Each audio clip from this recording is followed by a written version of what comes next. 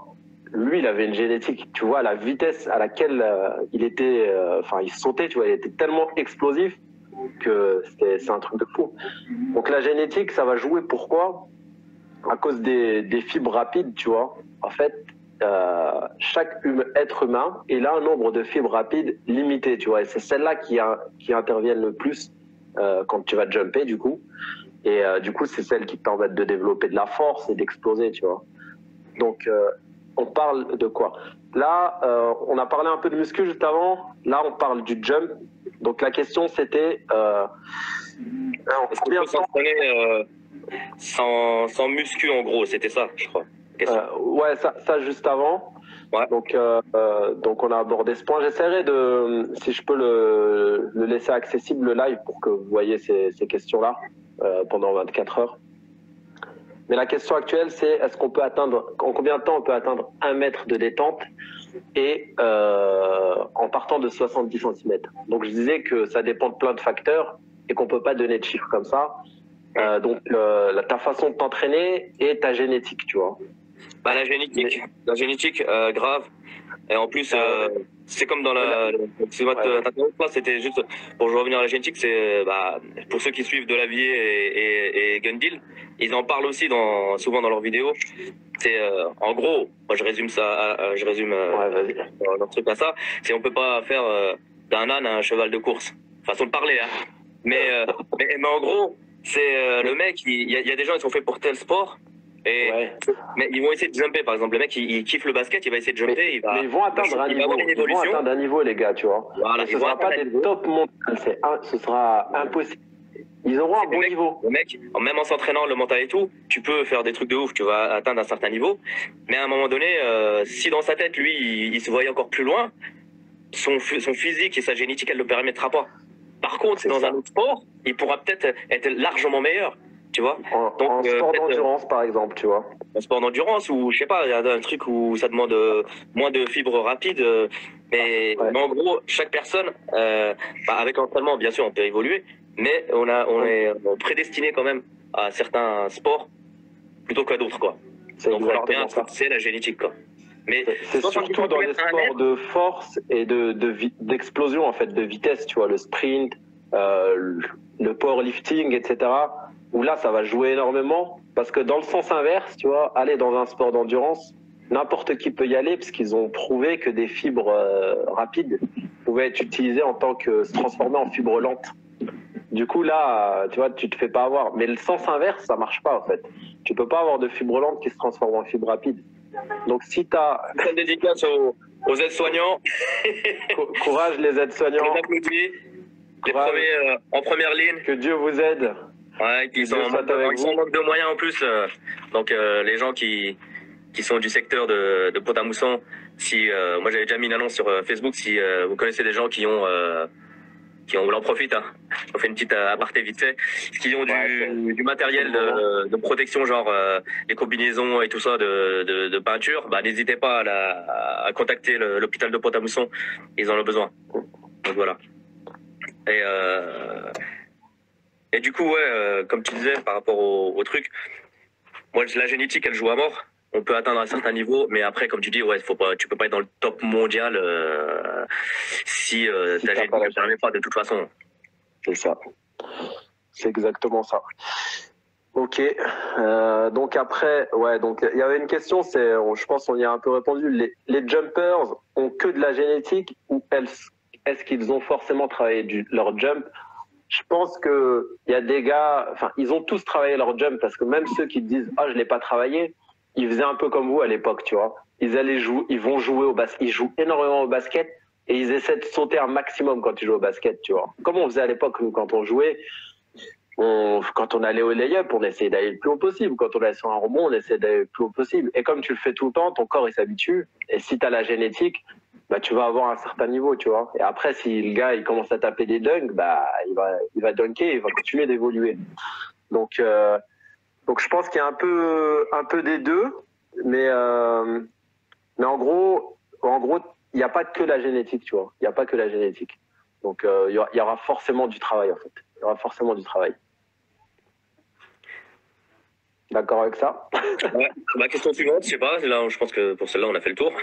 Ouais, voilà. De toute façon, on en revient pareil au mental. Le mental, c'est le truc le plus important dans n'importe quel sport ou ce que tu veux, parce que, comme tu dis, nous, en général, ceux qui vont assez loin, ils visent, je sais pas, ils se disent c'est possible, tu vois. Comme Rock Lee, comme disait. One Punch Man, si tu peux la ramener à l'hôpital, franchement. Ouais, si t'as des combis, ouais, franchement. Même ne serait-ce qu'une, je pense que si tout le monde en a une, ça peut aider. Hein. Même s'il y en a une qui traîne à la maison, n'hésitez pas à les emmener à l'hôpital de Pont-à-Mousson. Donc, ouais, le mental, comme on disait, tu te dis pas c'est impossible en fait. Tu dis ouais, je vais essayer, je le fais, j'y arriverai. Et le fait de se le dire, en fait, déjà, tu mobilises déjà pas mal de choses à l'intérieur de toi-même pour le faire au niveau de la motivation et tout. Alors que maintenant, on a trop d'informations sur Internet et les gens, il y a beaucoup de... Dès qu'il y a un mec qui réussit un truc, par exemple, on dit tout de suite, ouais, bah, par exemple, on va aller dans la muscu, on va dire, ouais, le mec là, il est chargé, tu vois. Par exemple, parce qu'il a un certain physique. Et tout de suite, les gens, ils se bloquent en disant, ouais, non, mais c'est pas possible, il est chargé. Tu vois, et exactement. Ça fait partie des exemples où les gens ils ont perdu le mental de se dire je peux y arriver. Ils s'excusent déjà en disant ah bah lui je pourrais pas être comme lui parce qu'il est chargé. Alors que le mec c'est possible qu'il l'ait pas. C'est possible qu'il le soit pas en fait. Donc il faut nous même si on regardait à l'époque, moi je regardais pas, on n'avait pas YouTube, on avait que les magazines Flex, Le Monde du Muscle, etc. Et les mecs qui étaient dedans, bah c'était les bodybuilders américains. Et ils étaient chargés. Forcément, les mecs, ils font 110 kilos, 120 kilos, sec, énorme. Mais on se disait pas, le mec, il est chargé. On essayait de le faire. Et dès qu'on avait un peu de biceps, un peu de triceps, putain, on se regardait, on se disait, ouais, ça va, ça commence à marcher tout doucement, tu vois. Mais tout doucement, mais on se disait jamais, le mec, il est chargé. Mais maintenant, avec Internet et les réseaux sociaux, tout ça, les mecs, ils se bloquent tout de suite. Donc, tu sais, c'était juste pour le mental. Les gens, ils sont bloqués par ça déjà. Ils se disent, mais il est chargé. Donc, c'est pas naturel. Tu comprends? Mais ouais, comme tu dis là, par rapport au mental, c'est pas on dit ouais, il y a la génétique, ça joue à mort. Ah ça y est, tu vois. Ah moi j'ai pas la génétique. Dunker, tout le monde peut y arriver. Faire un moulin, tout le monde peut y arriver, tu vois.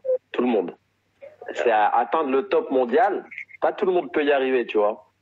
Sachant que tu sais pas aussi, tu vois, dans le monde du dunk, tu sais pas, potentiellement, il y a aussi des gars chargés, mais si tu te dis ça tout de suite et tu dis, bah, lui, il est chargé, moi, j'y arriverai jamais. Bah, non, tu vois, avant, les gars, ils s'entraînaient et puis, voilà, quoi, ils jumpaient, tu vois. Regarde, toi, tu faisais 1m70, tu t'es dit, oh, je vais pas réussir à dunker, ou tu t'es dit, ah, Spudweb, il est chargé, tu vois. T'es pas dit ça, t'es dit, moi, Spudweb, il dunk. Même Jordan, vous disiez, Jordan, il dunk, vous disiez pas, il faisait, ah, il fait 2 mètres, tu vois. Vous alliez, vous jumpez, vous essayez de sauter, et puis après, t'as réussi à dunker, tu vois. À l'époque, voilà, avec 1m70, ouais, j'ai la limite de le plus gros dunk, c'était je jette la balle, elle rebondit, je saute, je la prends et puis je la dunk en arrière. avec un gros ballon, tu vois. Mais à l'époque, on dunkait avec une balle de ping-pong, par exemple, tu vois. Et nous, on était contents de le faire. Après, on prenait une balle de tennis. Après, on prenait une balle en plastique. Et petit à petit, voilà, tu sais, mais c'est le mental, en fait. Le mental et la motivation. Mais les gens, comme on l'a dit, ouais, ils se bloquent tout de suite maintenant. Ils disent, ouais, regarde, j'ai vu sur Internet la génétique, si, ça. Mais est-ce que tu veux être un champion du monde ou tu veux juste te faire plaisir et faire un moulin, comme tu dis, ou un dunk à deux mains? C'est déjà pas mal. Tu te fais plaisir au moins. Mais c'est le mental déjà. Mais déjà, il faut le mental, parce que pour le moulin, si tu dis, oh, je veux juste faire un moulin, et tu fais pas l'effort derrière, tu n'y arriveras pas non plus, tu vois. C'est comme tu disais, plus tu commences tôt à te forger le mental par le sport, plus ce sera facile, parce que pour toi, ce sera normal de repousser tes limites, en fait.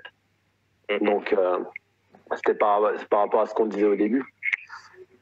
Toujours pour rester sur le jump. Après, ce sera plus sur... il y aura un point nutrition et peut-être entraînement. Sur le jump, là, c'est comment augmenter la détente. Si je veux résumer, je dirais aller sur la chaîne YouTube, vidéo d'1 heure, et il y a tout, tu vois. J'ai fait quelques vidéos de quelques minutes, mais voilà, on peut résumer, tu vois. Faut jumper, voilà, tu t'entraînes. Améliore ta technique. La vidéo que tu avais mis là, elle résume tout en fait. J'avais fait un petit résumé, tu vois, en 10 minutes. C'est pas un programme spécifique, mais le mec intelligent, il va réussir à se faire son programme avec tout ce que tu dis dedans.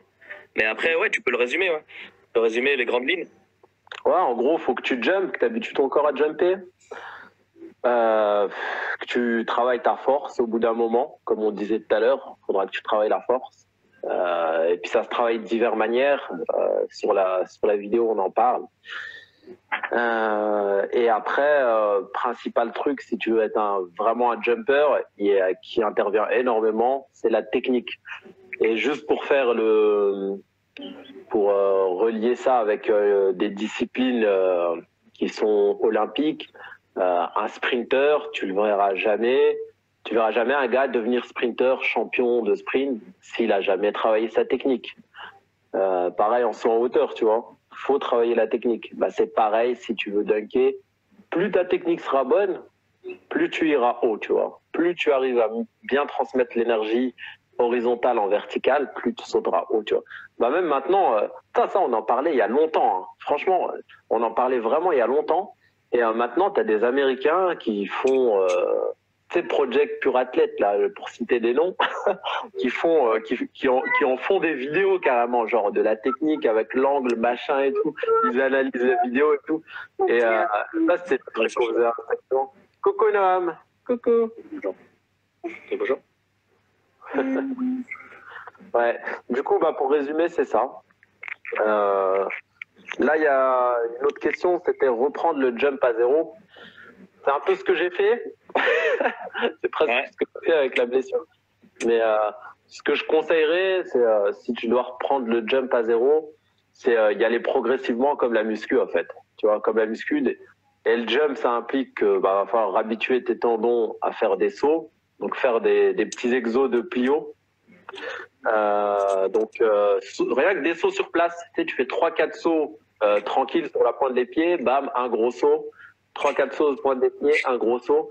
Faire ça pendant 1 minute pour habituer un peu sur la durée aussi les tendons, sans faire de trop gros plios.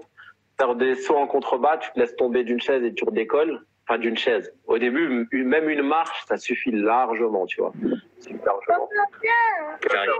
Au début, pour accommoder ton corps, et je conseille énormément le mouvement bras faire quand tu sautes. C'est un conseil aussi de Brahim.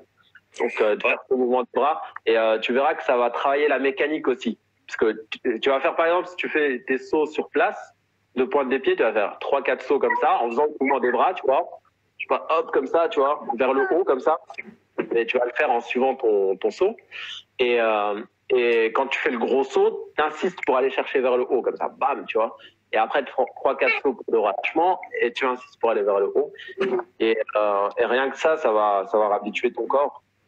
Après, c'est important de pas faire que des exos qui vont stimuler les mollets, aussi faire des exos où tu vas stimuler aussi tes cuisses. Par exemple, même des squats poids de corps, tu vois, tu te fais à 90 degrés, hop, tu maintiens 2-3 secondes et t'essaies de décoller, tu fais une dizaine de répétitions, tu sais, ce genre d'exercice pour reprendre, c'est parfait. Et surtout, quand tu reprends, là, les 48 heures de repos, respecte-les. Et puis l'échauffement aussi. Parce que les articulations qui sont bien échauffées, c'est déjà un risque de blessure en moins. Et après, au niveau de la performance, tu verras que tu vas vite évoluer. Il y en avait un qui parlait qu'il était un peu en surpoids. Par rapport à ça, c'est sûr que là, si tu t'entraînes là comme ça et que que tu arrives à choper de la détente, c'est déjà bien. Mais si tu fais ce qu'il faut pour en même temps perdre du poids, forcément c'est comme si tu enlevais du lest, tu vas monter encore plus quoi. C'est clair. Donc, le poids, lui, ça joue. Quand tu regardes les dunkers, en général, c'est pas. Plus t'es léger. Ils sont au niveau, on va dire le rapport poids taille. Poids fort. Poids taille, ils sont quand même en dessous de leur poids de corps, on va dire dit normal, on va dire. Ils sont pas anorexiques, mais ils sont quand même en dessous, quoi. Les autres trucs que je conseillerais, enfin moi quand j'étais jeune là, enfin quand j'étais jeune, je fais ça comme si j'étais vieux, j'ai 30 piges, mais là j'ai jamais eu autant de tendinite que depuis que j'approche la trentaine et les 30 piges, tu vois. J'en avais jamais fait avant. Et par contre, ce que je conseillerais énormément, c'est pour éviter ça. Quand t'es jeune, en fait, je sais pas si tu le sens pas, mais j'en ai jamais eu, tu vois. J'en ai jamais eu. Je pense que c'est dû à la récupération, tu vois, qui est plus rapide aussi peut-être. Les muscles qui sont peut-être plus élastiques, je sais pas. Au niveau physiologique, ça n'a rien à voir. La récupération, c'est pas la même. C'est plus jeune. Tu souffles sur le coup, le lendemain. Tu peux te rentraîner. Rappelle-toi, quand on faisait même du break, on se réentraînait sur des courbatures, quoi. On avait mal partout. Ouais. On s'est chauffé, une demi-heure, 1 heure presque. Et seulement après, on retapait dedans et on arrivait à refaire de la performance quand même. Mais là, tu fais la même chose à 30 ans ou en plus. C'est plus pareil. La récupération, c'est pas la même. Donc, ça joue aussi l'âge. Donc là, pareil, comme tu dis, il faut respecter quand même les 48 heures. Et puis c'est sûr, après, bien s'hydrater, prendre des antioxydants pour aider le corps, les vitamines, plein de choses, quoi. C'était sur le travail de fond, tu sais, que je voulais en venir, de dire, ok, t'as 48 heures de repos, ok, si tu travailles les autres groupes musculaires et tout, mais sur les temps de repos, tu peux travailler tes jambes, mais d'une autre manière, tu vois. Genre, les trucs excentriques, pour récupérer, tu vois, au niveau des tendons, faire des trucs à tempo où tu vas descendre en contrôlant énormément la descente et remonter tout doucement aussi, tu vois. Et en fait, ça va te permettre de renforcer tout ce qui est tendons, ramener de l'afflux sanguin. Et si tu rajoutes avec ça des massages et tout sur les zones tendineuses, principalement, ça va t'aider à la récupération et éviter les blessures, en fait. Ça va te permettre d'éviter un maximum les blessures. Et ça, c'est un truc que avant, j'étais contre ça. Enfin, en fait, j'étais contre ça. Je voulais sauter, tu vois. Et puis, je connaissais pas forcément, tu vois. Donc voilà. Après, un autre point aussi qui est important, je sais pas si on en a pas trop parlé, mais par rapport justement aux entraînements, c'est faites attention aux étirements. Faut pas trop étirer un muscle aussi avant de faire de la performance, parce que à trop l'étirer, ça peut être contre-productif. Donc attention à ça, on perd de la force quand on étire trop un muscle. Même si y en a beaucoup qui disent ça oxygène, ça, ça. C'est vrai, mais faut savoir le faire. Il y a des techniques d'étirement et c'est pas des étirements pour faire le grand écart ou pour avoir les bras derrière. Non, faut y aller vraiment tranquille. Parce que limite, si vous êtes assez souple et que vous n'avez pas besoin, ne le faites pas. Mais étirez vraiment, mais pas trop longtemps, quoi, parce que ça peut être vraiment contre-productif au niveau de la performance. En fait, moi, c'est simple. Je fais quand je m'échauffe pour ramener, ça aide aussi à ramener de l'afflux sanguin. C'est qu'en gros, je fais des étirements de 2-3 secondes. Je relâche, je passe à l'autre jambe 2-3 secondes et je fais 2-3 secondes à chaque fois. Donc, pour pas trop étirer. Et comme il disait, si en gros tu as une certaine souplesse, tu vois, avec ton muscle. Si tu le surétires, il va perdre en capacité de contraction, tu vois. Donc le muscle c'est étirement-contraction, tu vois, quand tu jumps, tu vois. C'est ce qui se passe. Il s'étire très vite et il a une capacité de se recontracter trop vite. Mais si tu l'étires trop, bah, il va avoir un peu du relâchement et tu vas perdre du coup en force, tu vois. Donc tu vas sauter moins haut. Et puis tu peux avoir des risques de blessures parce que quand tu surétires un muscle, ça veut dire qu'il y a des micro-déchirures au niveau des muscles. Donc c'est pas bon. C'est juste pas bon. Donc c'est pour ça qu'il faut juste l'étirer, de quoi ramener un peu d'afflux sanguin, lui donner son étirement habituel à peu près à ton muscle. Parce que souvent, quand tu étais assis toute la journée ou tu étais debout toute la journée à rien faire, ton muscle, il se raidit un peu, tu vois. Et l'étirement, il sert juste à ça. Il sert pas à plus que ça, en fait. C'est vrai qu'on parle beaucoup de souplesse et tout. La souplesse, c'est bien, mais tu peux pas travailler ta souplesse comme nous. On faisait du break avant. Je m'étirais 1 heure à chaque fois avant de m'entraîner, tu vois, au break. 1 heure entière. Là, je vais dunker, je peux pas m'étirer pendant 1 heure. Hein. Je m'étirais 1 heure jusqu'à toucher ma tête sur les genoux. Et là, après, j'ai attaqué, tu vois, parce que j'avais besoin de pouvoir ramener les jambes, faire des trucs comme ça. Mais là, j'ai besoin de sauter. Si je m'étire 1 heure, je perds toute ma force et je risque de me blesser, tu vois. Et je sauterai pas haut du tout. Tu peux pas faire de la souplesse quand tu peux pas faire du jump, de la force ou un truc comme ça. En gros, tu peux pas faire de la souplesse, on va dire, dans la même séance que si tu veux faire de la performance. Si tu veux aller faire des dunks et vraiment monter haut, fais pas de souplesse. Fais-en, mais c'est des étirements plutôt que de la souplesse. Par contre, si tu as besoin de souplesse, tu peux te prendre un jour où tu fais vraiment de la souplesse. Sachant que la souplesse aussi, ça se travaille régulièrement. Il y a des façons de faire. Voilà, il y a des façons de faire. Et c'est régulier aussi, c'est pas en faisant une fois dans la semaine que voilà. Mais faut choisir son temps pour le faire. Pas avant un gros entraînement. Si tu veux vraiment faire de la performance, ça sert à rien. Pour le tendon d'Achille, c'est ce que j'ai eu. En gros, ce qu'il faut faire, faut surtout pas sauter. Si tu as mal au tendon d'Achille sur la période-là, il faut éviter. Tu vas te mettre sur une marche, par exemple. Donc, tu pointes des pieds là sur la marche et l'arrière du talon, tu vas contrôler la descente 3-4 secondes et tu vas remonter pareil, doucement, 3-4 secondes. Tu fais 15 répétitions, par exemple, et tu fais ça à chaque jambe et tu alternes. Tu en fais au moins 4-5 tous les jours. De l'automassage au niveau du tendon sur le côté, latéralement. Et puis voilà, quoi. En général, c'est ça, un peu de souplesse, un peu d'étirement. Et puis normalement, ton tendon devrait récupérer. Et si ça récupère pas, de toute façon, il faut aller voir le médecin. Hein. Parce que des fois, il faut faire des trucs où c'est un peu plus problématique. Là, il faut aller voir le médecin, quoi. Après, mais en général, si c'est vraiment des douleurs dues à des entraînements, il faut laisser le temps de repos et limite refaire un peu d'exercice, comme tu as dit, mais moins intensif, pour faire circuler un peu le sang, pour rendre le tendon un peu plus souple. Et là, ça peut dégager quelques merdes qui traînent dans le tendon d'Achille, quoi. Mais après, si ça traîne, voilà, là, faut aller voir le médecin, faut pas chercher. Ouais, le plus simple, c'est faire une écho. Hein. Moi, je sais que j'avais la flemme d'aller faire des échos, faire l'écho et aller revoir le médecin. J'allais voir le médecin du sport. Là, pour ceux qui sont à Pont, à Nancy, tu vois. Médecin du sport à Nancy, bam, il te fait l'écho sur place, il te dit ce que t'as, il te donne, limite lui, il te donne un protocole, tu vois, parce que c'est un médecin du sport. Et mais après, le protocole, en vrai, c'est le kiné qui te le donne réellement, mais ça reste les mêmes protocoles à chaque fois. Là, j'ai plus beaucoup de batterie, il me reste 2%. Je sais pas si ça va couper. Ouais, si en plus, là, il y a des super questions pour toi, là. T'arrives pas à te brancher et revenir? Attends. Parce que là, c'est nutrition, il va y avoir. Ouais. Si vous avez des questions en live pour les nouveaux, n'hésitez pas. Hein, n'hésitez pas à les balancer. Et après, j'ai mon idée, tu vois, mais tu pourras confirmer si c'est plus en mode muscu.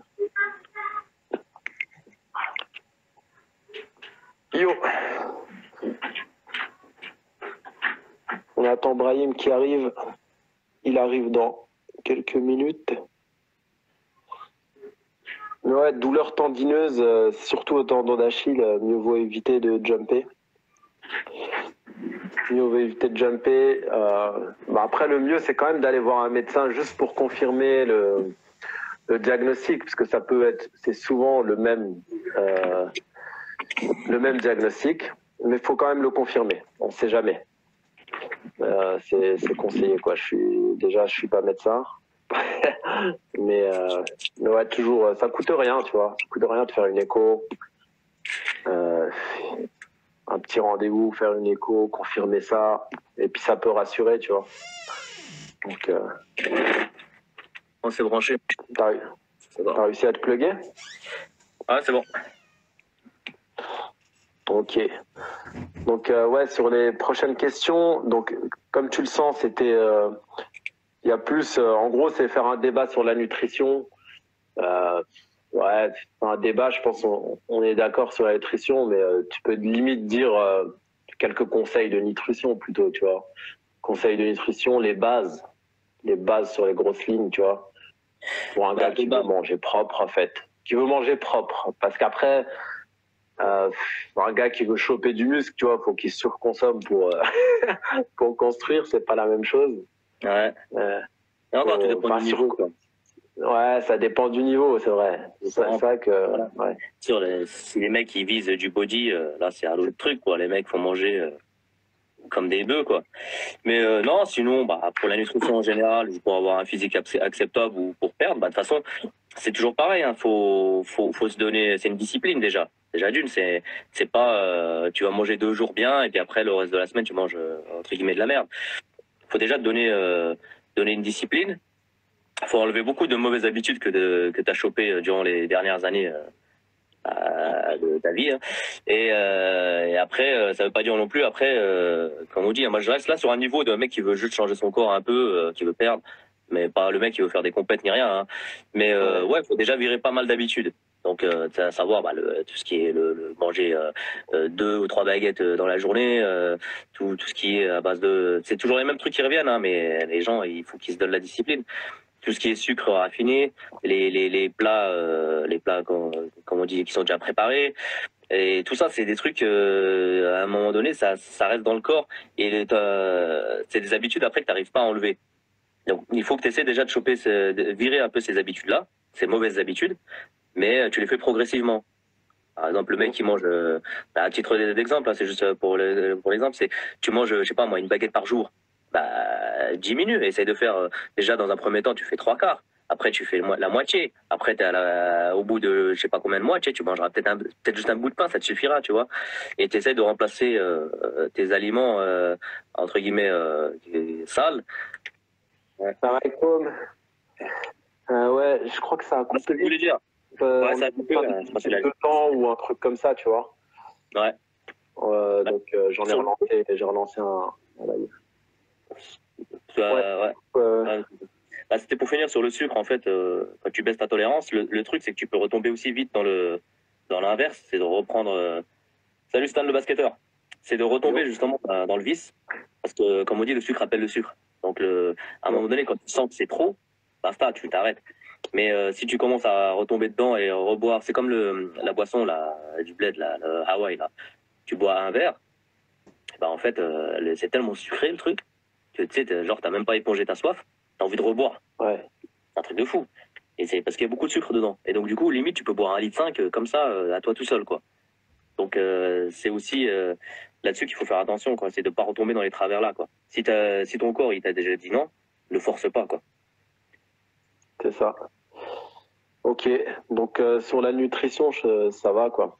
En gros, du coup, ce serait privilégier quand même des sucres lents. Si tu as besoin de prendre parce que tu as besoin d'énergie, tu vois. Parce que souvent, tu sais, les gars qui veulent perdre du poids, on leur conseille aussi, on leur dit, évite les sucres, tu vois, évite les glucides. Voilà, comme ça, évite les glucides.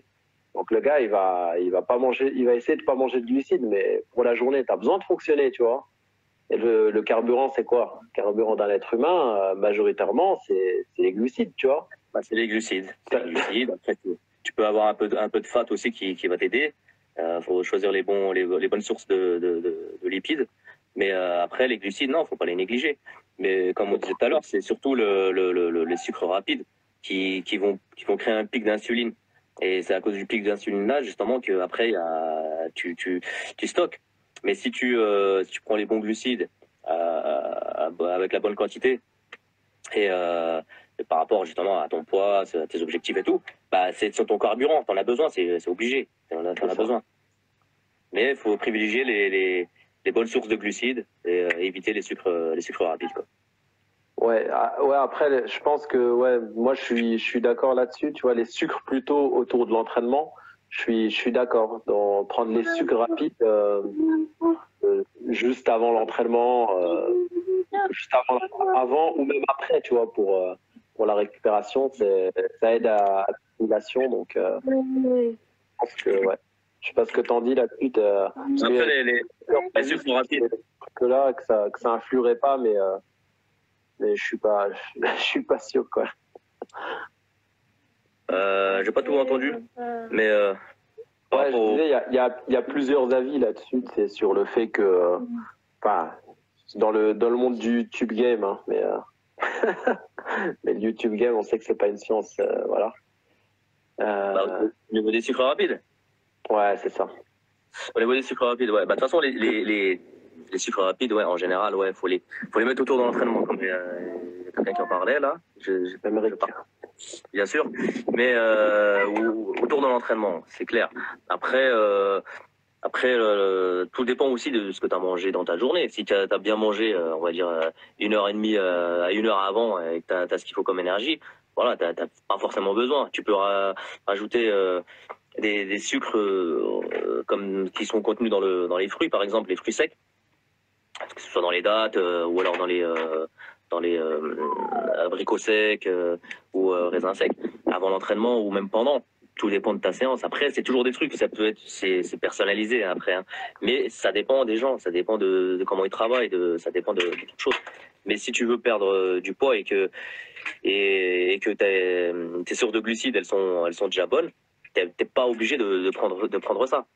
Peut-être après l'entraînement, tu peux prendre quelques sucres, comme j'ai dit, qui sont dans les dattes, etc. Ça va vite te redonner de l'énergie. Mais voilà, mais il faut pas en abuser non plus, quoi. Mais on en revient toujours à la même chose, ça devient de la personnalisation après au niveau des glucides et tout ça. On peut pas dire faut pas prendre ou faut prendre, ça devient de la personnalisation. Ouais, ça dépend. C'est assez compliqué la nutrition. On peut pas dire aux gens ne prends pas ça, prends ça. Mais en général, après, il y a le déficit calorique bien sûr qu'il faut prendre en compte et pour les gens qui veulent perdre. Et puis après, à l'inverse, pour les gens qui veulent prendre, quoi. Ça, c'est les bases. Mais éviter déjà tout ce qu'on a dit au départ, là, ça sera déjà vraiment énorme au niveau du changement physique, quoi. C'est clair. C'est clair. Même des habitudes en général, quoi. Manger plus sain, quoi. Ouais. Déjà, t'enlèves ça. Ok. Je sais pas s'il y a d'autres questions qui veulent parler de la nutrition. Sinon, ça va parler plus d'entraînement, de planification d'entraînement. Si vous avez des questions, n'hésitez pas à les balancer directement. Sinon, la question suivante, s'il y en a qui arrivent entre-temps, on y répondra. La question suivante, elle est large. Elle est grave large. C'est comment faire une planification d'entraînement sur une semaine. Donc ça, c'est déjà une première question. Mais je continue parce que c'est un peu ça se suit. Puis sur plusieurs semaines. Et après, donc, c'est plus comment décomposer ces séances, tu vois. Planifier ces séances, donc muscu, cardio, pliométrie, ainsi que les cycles de force, hypertrophie, tu vois. Donc, ouais, du coup, ça te concerne un peu plus par rapport à la méthodologie pour pas que tout ce qui est force vienne perturber tout ce qui est technique. Tu vois, ça c'est une planification assez spéciale quand même. C'est un mec qui va faire de la muscu, qui va planifier, on va dire, des groupes musculaires. Ouais, en fait, si on prend le premier truc et on dit comment planifier sur une semaine, en gros, si tu travailles les jambes et tu veux les travailler intensément, tu fais 2 séances, tu gardes 48 heures de trou entre chaque.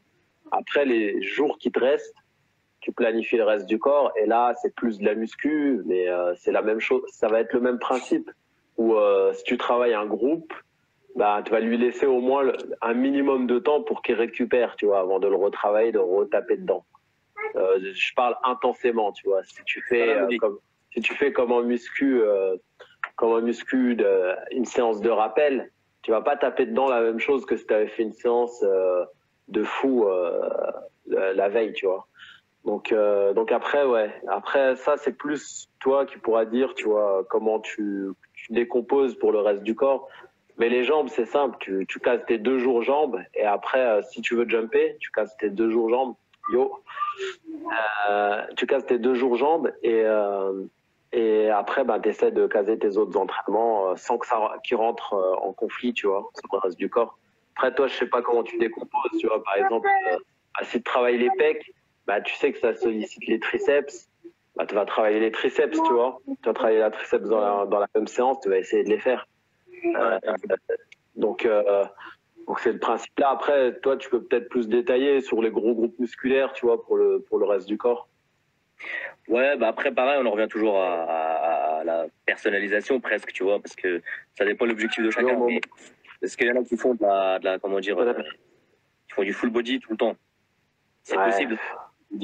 Mais même moi, j'en ai déjà fait, hein, quand je fais par exemple, je m'arrête à un moment et je reprends. J'aime bien faire la reprise. Ou si t'as pas le temps, peut-être. Ou si t'as pas le temps aussi, tu es bien de faire du full body, mais à savoir, quand tu fais du full body, par exemple, on va dire lundi, tu vas faire chaque groupe musculaire, hein, tu vas faire les pecs, le dos, les jambes, tu vas mettre les épaules et les biceps, triceps dedans. Et le lendemain, quand tu vas refaire la même chose, ou le surlendemain, tu vas refaire la même chose. Mais le truc que moi je fais, c'est que je change d'exercice. J'en fais pas les mêmes exercices que le lundi, par exemple, tu vois. Mais ça sera toujours le même groupe musculaire, tu vois. Okay. Donc l'angle et tout ça, il sera différent. Donc ça, c'est surtout pour la reprise. Ou après, je fais ça pour la reprise en fait, quand je m'arrête à quelques semaines. Mais les gens il y en a qui travaillent comme ça tout le temps. Et c'est une méthode, hein, c'est une méthode. Après, tu auras un certain physique et tout. T'évolueras pas de la même façon quoi que si tu découpes. Voilà, l'évolution, ce sera pas la même. Après, par contre, quand je travaille groupe musculaire, vraiment un groupe musculaire dans la séance, là, moi je travaille plus en cycle, on va dire. Si je fais par exemple, je vais pas faire ma semaine, je vais faire vas-y lundi c'est ça, mardi c'est ça, mercredi c'est ça. Moi je vais pas faire comme ça par exemple. C'est une méthode aussi, hein, mais il n'y a pas de bonne ou mauvaise. Mais le truc c'est que moi par exemple je vais faire, on va dire, on va prendre l'exemple simple, je vais faire les jambes. Le lendemain je vais faire les pecs, le dos, épaules. Et après je reviens sur les jambes. Moi je travaille en cycle en fait, j'appelle ça des cycles. Et si j'ai mes temps de repos, je les fais en fonction de ma forme aussi. Donc ça se trouve dans la semaine. À la semaine en fait, tu vois. Je fais pas à la semaine. Ouais, c'est ça. Et du coup, ça se trouve à la fin de la semaine, j'aurais fait mes 4 séances d'affilée. Je vais peut-être me prendre un jour de repos et puis je me sentirai bien, je pourrais rattaquer. Et comme j'avais commencé par les jambes, le 6e jour, comme je me serais pris un jour de repos, je rattaquerai les jambes. Donc du coup, dans cette semaine-là, j'aurais fait quand même 2 fois les jambes, tu vois. Et après, ainsi de suite, je recontinue avec la séance d'après, qui est les pecs, etc. Donc dans une semaine, à chaque fois, toutes les, je sais pas combien de semaines, je ferai, par exemple, 2 fois le même groupe musculaire, tu vois. Plutôt que de faire un rappel comme certains font, je préfère fonctionner comme ça en fait. Mais c'est pas la meilleure technique, c'est pas non plus une technique à négliger, tu vois. Mais ça dépend des gens, comment ils travaillent et leur objectif, et il n'y a pas de bonne ou mauvaise méthode. Faut essayer. En mode cardio, les jump box, faut les enchaîner. Faut enchaîner les jump box, donc tu montes, tu redescends, tu remontes, tu descends, tu remontes, tu descends, tu remontes. Tu fais pas de temps de repos, c'est vraiment cardio, quoi. Vraiment pour travailler cardio. C'est comme si tu faisais du hit, quoi. Tu tapes ton sprint, après tu as ton petit temps de repos, en fait. Donc tes 10 sauts, c'est ton sprint, enfin tes X sauts, quoi. Tes X sauts, c'est ton sprint, en fait. Ouais, du coup, sur une semaine, en gros, faut décomposer par groupe musculaire. Ton objectif, c'est le jump. Tu gardes bien tes 2 séances jambes avec les 48 heures de repos. Tu fais des séances intenses, ce que moi je fais perso, mais après les autres jours de la semaine, tu découpes tes groupes musculaires. C'est juste pour résumer. Et là, sur plusieurs semaines, comment on décompose, c'était la suite de la question. Sur plusieurs semaines, comment on décompose. En fait, ce qu'il faut faire euh, sur ton évolution, moi, j'ai pas forcément de programme et tout, mais par exemple, tu choisis de travailler la force. Sur tes jambes, par exemple, tu te donnes un objectif, bah, tu fais au moins 3 mois de force, tu vois. Tu fais au moins 3 mois de force, tu mesures où tu commences et tu mesures, tu te donnes à peu près un objectif et tu vois à peu près où tu arrives, tu vois. Je pense que même en mode muscu, pour monter du muscle, c'est la même chose, tu vois. Tu vas pas faire, enfin, toutes les semaines, tu vas pas changer de programme, tu vois. Toutes les 2 semaines, toutes les 3 semaines, tu vas quand même faire au moins à peu près 3 mois de programme, entre guillemets, tu vois, travailler à peu près de la même manière au moins. Moi, je sais que perso, franchement, j'ai pas vraiment de programme. Des fois, voilà, j'adapte mes séances, mais si je fais de la force, je vais essayer de garder au moins 1 ou 2 exos sur lesquels je pourrais mesurer mon évolution, tu vois. Après, pour la boîte de 70 cm, c'est un peu haut. Bah, ça dépend après, hein, ça dépend de. Ça dépend du niveau, ça, en fait. Ça dépend totalement du niveau. C'est adapté en fonction du niveau. Où tu vas sauter, c'est complètement adapté en fonction du niveau. Et sur ce genre d'exo où tu vas faire du cardio, faut pas chercher à monter jambes tendues ou je sais pas quoi. Tu essaies d'aller le plus haut possible quand même pour bien bouffer tes poumons, parce que plus tu forces, plus c'est chaud. Mais vas-y, plie. L'objectif, c'est pas de se blesser, tu vois. Plie un maximum les jambes s'il faut plier ou baisse la hauteur. Ouais, du coup, sur plusieurs semaines, tu as des choses à ajouter? Bah écoute, moi j'en reviens toujours à la même chose, hein, c'est que en fait, tout dépend du niveau. Tu peux le fait de changer de programme tous les jours, toutes les semaines. Bah déjà pas de, au niveau de l'évolution. T'as pas d'indicateur. T'as pas d'indicateur, t'as rien, t'as pas de marque, tu sais pas. Donc le mieux c'est vraiment de garder au moins un minimum de 6, vraiment 6 et encore, hein, 6 semaines facile. Et déjà là, tu verras une certaine évolution déjà au niveau de tes charges. Et après, bah, tu pourras peut-être changer après. Mais si tu vois que tu évolues déjà comme ça au niveau de tes charges et physiquement, tu peux continuer même plus que 6 semaines, plus que 3 mois même sur le même programme, hein. Tout dépend après. C'est sûr qu'après, si tu fais beaucoup de force comme les powerlifters, là, il faut faire attention au niveau articulaire et tout. Donc, il faut calmer le jeu. De faire des pauses, tu vois. Ouais, voilà, faut faire des pauses. Et si tu travailles plus dans la construction, enfin dans l'objectif de construction musculaire et d'un physique, tu n'es pas obligé de travailler en lourd tout le temps. Mais donc, tout dépend du programme que tu as choisi, et ben là, il faut le prendre un certain temps. Mais au moins, plus de 6 semaines facile, quoi. Déjà pour toi, tu vois ton départ, et de semaine en semaine, tu vois comment tu évolues. Après, c'était toujours sur la planification des entraînements, c'est de planifier ces séances muscu, cardio, pliométrie. Là aussi, c'est comme au début avec le truc des 100 pompes par jour, ça dépend de ton objectif, tu vois. Clairement, parce que quelqu'un qui veut perdre du poids, tu vois, comment il va caser son cardio? Bah, il va peut-être en faire à toutes ses séances, tu vois. Il va peut-être faire du cardio à toutes les séances. Moi, j'ai envie de jumper. Perso, j'ai pas trop envie de stimuler les fibres lentes. J'ai un minimum, tu vois. J'ai envie de les stimuler un minimum, donc je vais peut-être faire moins de cardio. Tu vois, perso, si on se met sur un plan de jump, je vais dire le cardio, je vais en incorporer quand, peut-être pas tout de suite, un débutant et tout, mais je vais incorporer, comme là, on parlait des box jump, faire plusieurs minutes, 1 minute ou plusieurs minutes de saut non-stop sur le box jump, se reposer 20 ou 30 secondes, 1 minute, ça dépend de ton niveau, tu vois, et renchaîner un peu en mode hit. Je préfère faire ça pour habituer les tendons à exploser sur la continuité, tu vois. Mais je vais pas aller courir pendant 30 minutes, tu vois. Après, pareil, vraiment de ce que tu veux faire. Pour la planification aussi, quand tu parles de jump, la technique, la plio et la force. Après, il faut faire attention aussi, ça on en avait parlé déjà dans la vidéo, c'est la force, si tu fais de la force, il te faut quand même un certain temps de repos avant d'attaquer la technique ou la plio.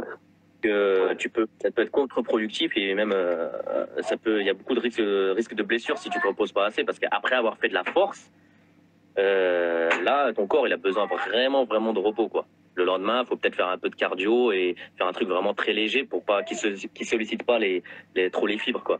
Donc là-dessus, il faut vraiment placer quand même tout ce qui est force enfin, quand tu fais de la force, par exemple, bah, il faut que tu espaces quand même assez pour avoir un certain temps de repos pour pouvoir refaire de la technique ou enfin faire plutôt les jumps vraiment aller dunker.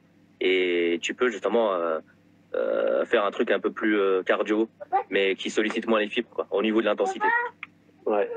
Ouais, tout à fait d'accord. Ouais, ouais, tu peux faire du hit en sprint. Si tu veux jumper, tu vas chercher à solliciter tes fibres rapides sur la durée. Ouais, ça peut être pas mal aussi. Et du coup, comment planifier ça? Si on se met sur d'un gars qui veut jumper, bah, il a ces 2 séances jump. Cardio, bah, à un certain moment dans son programme, il pourra incorporer un peu de hit, par exemple, en mode sprint ou jump box, tu vois. Et puis pour le reste, muscu, ça, tu peux en faire comme tu veux. Avant, quand je tapais dans la muscu, j'en faisais. Je faisais, comme on l'a dit tout à l'heure, tu vois, tu as planifié ta semaine, bah, je travaillais la muscu le reste du temps, quoi. Quand je taffais pas les jambes, et puis voilà, tu vois, c'est tout. Ouais, tranquille. Bien. Après, c'était quoi un cycle d'estime de force, hypertrophie, etc. Bah, là aussi, ça dépend des objectifs, tu vois. Si tu as des objectifs d'atteindre un physique, bah, forcément, tu vas peut-être moins te focaliser sur la force, tu en feras peut-être de temps en temps pour travailler différemment. Mais pareil, quoi, là. Voilà, les cycles, comme disait Brahim, c'est 6 semaines, au moins 6 semaines, je pense, pour l'hypertrophie. Moi, j'aurais dit au moins 3 mois, tu vois, pour la force, au moins. La force, ouais, au moins 3 mois. Pour la force, si tu fais 6 semaines, chaud, tu vois. À part si tu es vraiment débutant, tu vas avoir, tu t'évolues très vite au début, mais après, en dessous de 3 mois, c'est chaud, quoi. C'est chaud de voir l'évolution, quoi. Ouais, on en parlait, ça, de la tranche 20-25, où je disais que moi, justement, à l'époque, je n'étais pas du tout sur, tu vois, sur les exercices de renforcement, on va dire, des tendons et tout, quoi. Et je faisais pas d'excentrique, je faisais pas de trucs à tempo, je faisais pas d'automassage, je faisais rien. Mais j'avais jamais eu de tendinite, tu vois. Et au-delà des 25 ans, bah après, tu commences à sentir ça et à incorporer ces trucs-là. Donc le plus tôt tu le fais, à mon avis, le plus tôt c'est mieux, quoi. Bah, l'hygiène de vie, ouais, c'est sûr que si tu commences tôt, ouais, après ça reste. Hein. Donc au niveau des performances, les risques de blessures, tout ça, ça joue quoi. Donc pareil, ça si le plus tôt c'est le mieux quoi. Après, faut pas forcément avoir une diète stricte, etc., mais il faut quand même se faire plaisir. Hein. Mais essayer de choper quand même de très très bonnes habitudes dès le départ quoi. Ça c'est dur. Voilà, moi c'est dur à dire. Hein, enfin c'est facile à dire, mais plus dur à faire. Mais il faut quand même essayer de choper quand même des bonnes habitudes dès le départ. Quoi. Ouais, après, ouais, c'est clair, si tu taffes de fou, à un moment, forcément, ça va péter, tu vois. C'est vrai que quand t'es jeune, tu le ressens moins, tu vois. Tu le ressens moins, et puis après, quand t'es plus vieux, t'essaies de faire pareil, mais ça marche plus, tu vois. Ça marche plus, parce que t'as plus les mêmes temps de récupération, t'as plus les mêmes hormones qui sont sécrétées dans le sang, donc voilà. Ah, la récup, c'est pas la même, c'est sûr. Hein. Donc là, avec l'âge, faut faire attention. Quoi. Mais ouais, bah à l'époque, si tu tapes trop dedans, ça a aussi le risque. Quoi. C'est vraiment d'aller à la blessure. Donc faut après à un moment donné écouter son corps. Quoi. Mais des fois, voilà, quand t'es trop dans la performance. Tu te dis voilà je suis intouchable et puis voilà c'est là que la blessure arrive mais ça personne peut le prévoir hein. Il y a des jours voilà tu vas jouer au foot tu vas te sentir super bien tu peux te faire une blessure mais limite quand t'es jeune ouais tu peux pas le sentir quoi tu le sens pas après plus vieux ouais le signal nerveux c'est plus pareil tu sens tout de suite dès que tu commences à avoir mal là ou là tu dis ah si je pousse là je sens que ça va craquer ou je vais me faire quelque chose. Mais plus jeune, ça, c'est vrai qu'on le sent pas. Quoi. La diète, Non, non, la diète stricte, bien sûr, c'est ce que je disais. Ok, Faut je vais. pas faire une diète stricte.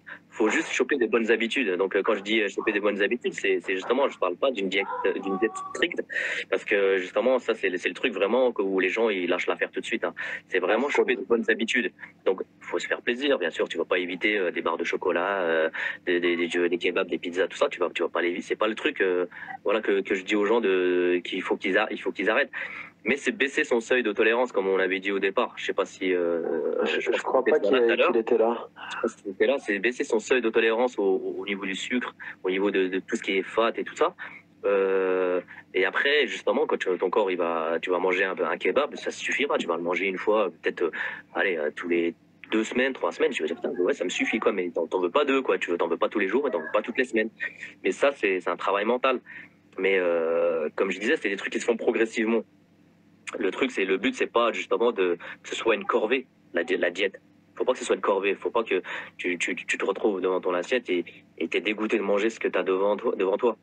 Mais en ayant baissé ton seuil de tolérance, comme on l'avait dit précédemment, c'est pas une corvée parce que tu vas boire peut-être un verre de boisson gazeuse et tu vas dire, ouais, c'est bon, ça me suffit largement, j'en ai pas besoin de plus. Tu vois? Ouais. Le truc qui se fait, c'est dans le mental. C'est dans le mental. T'as des seuils de tolérance, que ce soit à la douleur ou n'importe quoi. C'est à toi de les baisser progressivement. Mais faut pas le faire d'un coup. La diète stricte, c'est à éviter. Selon moi, c'est à éviter. Après, pour baisser son seuil, tu peux la faire stricte pendant, on va dire, quelques semaines. Comme ça, déjà, ton seuil va descendre. Et après, quand tu vas faire, enfin, ce qu'ils appellent le cheat, bah là, tu vas te faire plaisir gustativement. Et puis après, tu refais encore. Enfin, moi, j'appelle ça un reset, en fait, faire une diète stricte. Tu le fais pendant un moment. Et ça va t'enlever déjà, ça va baisser la barre assez vite, en fait.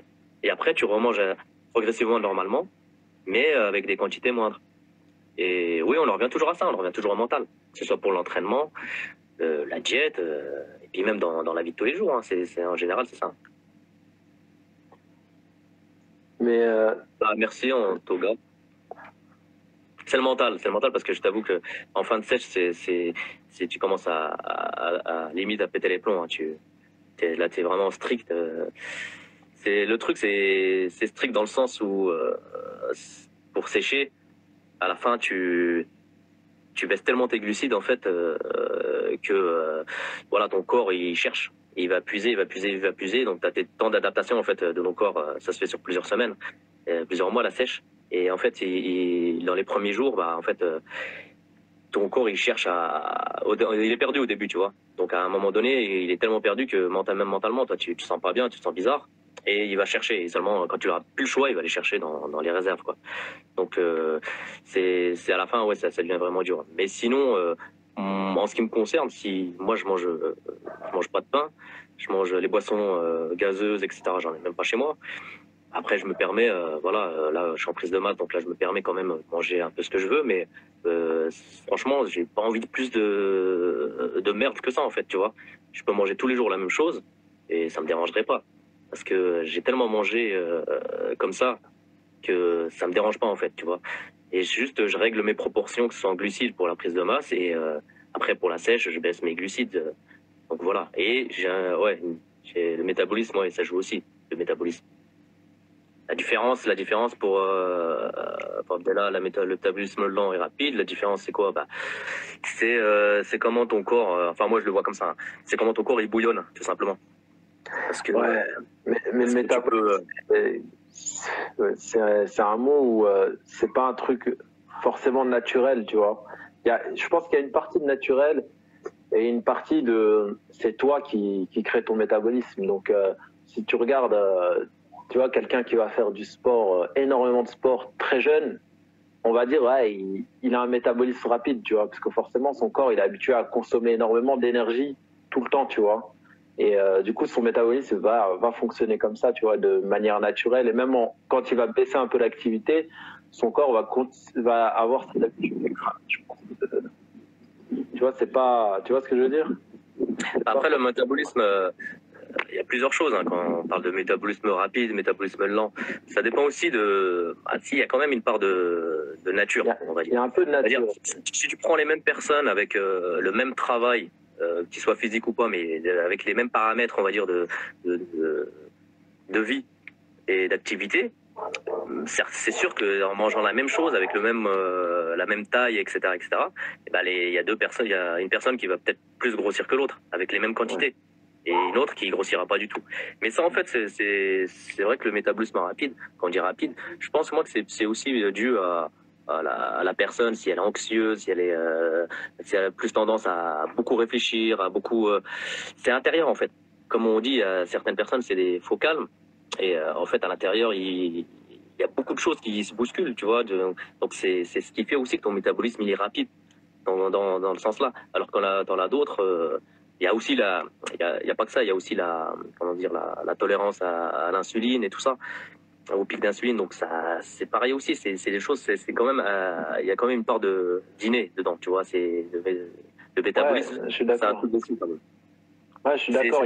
C'est une grande question. Le métabolisme, c'est une grande question. Je pense qu'il y a la génétique, mais il y a, comme tu dis, deux personnes différentes vont pas consommer pareil, tu vois. Mais tu vois, par exemple, moi je considère j'ai un métabolisme rapide. Quand je me suis blessé et j'ai baissé l'activité, je faisais plus rien. Bah, tu vois, tu prends du gras, quoi, parce que forcément, tu fais moins d'activité. Même si après tu baisses la nourriture, tu arrives quand même à stocker, tu vois. Tu arrives quand même à stocker même en baissant. Donc ton métabolisme baisse forcément, tu vois. C'est lié à ton activité aussi, quoi, je pense. Ouais, c'est ça. Après, c'est la dépense calorique et puis la consommation. Donc là, on en revient à la même chose. Mais si on prend les mêmes paramètres, comme je t'ai dit, le mec il fait le même boulot et ils ont la même taille, etc., bah forcément, il y a des personnes quand même qui vont consommer, enfin qui vont grossir plus et d'autres qui vont même pas grossir du tout. Alors, on en a parlé, pouvoir changer les habitudes alimentaires, je crois. On a fait le tour. Trop de pizza, trop de choco. Je repartagerai sur le live. Mais ouais, je pense qu'on a pas mal fait le tour sur les habitudes alimentaires. Ouais. Ok. Bon, bah, je pense qu'on a abordé pas mal de points là. Bah, je pense que ouais, ça c'est pas mal de points. Après, il n'y a pas eu énormément de questions en live. Il y en avait quelques-unes quand même, ça va. Après, les gens venaient, repartaient. Ouais, je vais le partager comme ça. Ouais, repartage-le comme ça, au moins les gens qui n'ont pas suivi, ils pourront toujours. Parce que des fois, tu te connectes, t'as pas le temps de regarder. Ouais, et puis après, c'est Internet, hein, tu vas vite à zapper, quoi. Donc après, ouais, s'il y a des questions autres, les gens, ils peuvent, n'hésitez pas à les poser après, même en truc en DM, quoi. Donc, voilà, quoi. Okay. Je pense qu'on a fait le tour. Hein. Ouais, on a fait le tour, là. Après, c'est sûr qu'il y a beaucoup de généralités, parce que, voilà, et puis, tu peux pas personnaliser les trucs, mais on a répondu quand même à pas mal de questions, déjà. Le plus gros à retenir, je pense, déjà, là, dans tout ce qu'on a dit, je pense que c'est quand même le mental, c'est un truc de malade, en fait. Ouais. Le mental, en fait, ça joue surtout. Hein. C'est un truc de malade. Ouais. Le mental, que ce soit pour n'importe quoi dans votre vie, c'est ce qu'il faut booster le premier. Et il faut pas se dire non, je peux pas. Si tu veux le faire, fais-le. Et après, tu verras bien. Et donne-toi les moyens. Rock-Lee, le mental. Exactement ça. Ça. Bon, on peut pas se casser un truc et s'entraîner, mais quoique peut-être. Il y a des gens il paraît que ça aide la récupération. Il paraît que ça aide à la récupération. Il y a des gens qui ont réussi à vaincre le sida apparemment par la force mentale. On disait qu'ils étaient off stade, machin. Ils ont... Des cancers, mais sida, je sais pas. On sait pas. Ok. Bah, c'était cool. Si vous avez kiffé, on en refera peut-être. Hein. Ouais. Et puis, puis voilà quoi. C'est exactement ça, que le travail qui paye. Si tu fais pas le taf, toi, personne le fera pour toi. Exactement. En tout cas, portez-vous tous bien, faites attention à vous et prenez soin de vos proches et de vous-même surtout. Et, ne vous négligez pas parce que on va dire de la hein c'est vrai. Voilà. Abdellah aussi, il avait... sur le prochain live, franchement. Il avait une fracture et pareil, hein, il s'est remis à dunker, donc tout est possible, quoi. Tout est possible. Le mental. Tibia péroné. Ah oui. On va à un autre live peut-être, Inch'Allah. Merci à tous. Allez, salam alaikum, ciao. Salam à tous, salam alaikum, Ridwan. À la prochaine, Inch'Allah. Ciao.